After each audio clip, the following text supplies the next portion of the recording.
ஆறுபடை வீடும் அருள் வழங்கும் முருகா அருகே நீ ஓடோடிவா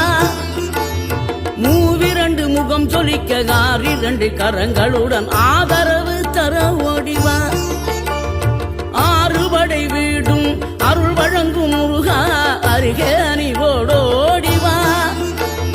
மூவிரண்டு முகம் சொலிக்க ஆறிரண்டு கரங்களுடன் ஆதரவு தர ஓடிவா ஈசன் மகனே என்னை காக்க இங்க உனையன்றி வேறாரையா நெஞ்சார நான் நினைக்க பஞ்சாமிர்தம் கொடுக்கும் ஒரு தெய்வம் நீதானையா